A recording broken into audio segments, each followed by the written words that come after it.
या देवी सर्वभूतेषु शक्तिरूपेण संस्थिता नमस्तस्यै नमस्तस्यै नमस्तस्यै नमो नमः। आज हम सभी दुर्गा सप्तशती पाठ अध्याय 6 की कथा का श्रवण करेंगे। महर्षि मेधा ने कहा, देवी की बात सुनकर दूत क्रोध में भरा हुआ वहाँ से असुरेंद्र के पास पहुँचा और सारा वृत्तांत उसे कह सुनाया। दूत की बात सुन असुरेंद्र के क्रोध का पारा ना रहा और उसने अपने सेनापति ध्रुमलोचन से कहा, ध्रुमलोचन, तुम अपनी सेना सहित शीघ्र वहाँ जाओ और उस देवी के केशों को पकड़कर उसे घसीटते हुए यहाँ ले आओ। यदि उसकी रक्षा के लिए कोई दूसरा खड़ा हो, चाहे वह देवता, यक्ष अथवा गंधर्व ही क्यों ना हो, उसको तुम अवश्य मार डालना। महर्षि मेधा ने कहा। शुंभ के इस प्रकार आज्ञा देने पर धूम्रलोचन 60,000 राक्षसों की सेना लेकर वहाँ पहुँचा और देवी को देख ललकार कर कहने लगा, अरे तुम अभी शुंभ और निशुंभ के पास चल। यदि तुम प्रसन्नता पूर्वक मेरे साथ न चलेगी तो मैं तेरे केशों को पकड़कर घसीटता हुआ तुझे ले चलूँगा।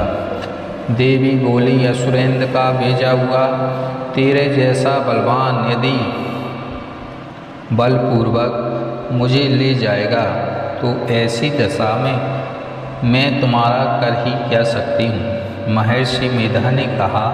ऐसा कहने पर धूम्रलोचन उसकी ओर लपका, किंतु देवी ने उसे अपनी हुंकार से ही भस्म कर डाला। यह देखकर असुर सेना क्रुद्ध होकर देवी की ओर बढ़ी, परंतु अंबिका ने उन पर तीखे बाणों, शक्तियों तथा फरसों की वर्षा आरंभ कर दी। इतने में देवी का वाहन भी अपने ग्रीवा के बालों को झटकता हुआ और बड़ा भारी शब्द करता हुआ असुर सेना में कूद पड़ा। उसने कई असुर अपने पंजों से, कई अपने जबड़ों से और कई को धरती पर पटककर अपने हाथों से घायल करके मार डाला। उसने कई असुरों के अपने नखों से पेट फाड़ डाले और असुरों का तो केवल थप्पड़ मारकर सिर धड़ से अलग कर दिया। कई असुरों की भुजाएं और सिर तोड़ डाले और गर्दन के बालों को हिलाते हुए उसने कई असुरों को पकड़कर उनके पेट फाड़कर उनका रक्त पी डाला। इस प्रकार देवी के उस महाबलवान सिंह ने क्षण भर में असुर सेना को समाप्त कर दिया। शुंभ ने जब यह सुना कि देवी ने धूम्रलोचन असुर को मार डाला है और उसके सिंह ने सारी सेना का संहार कर डाला है, तब उसको बड़ा क्रोध आया।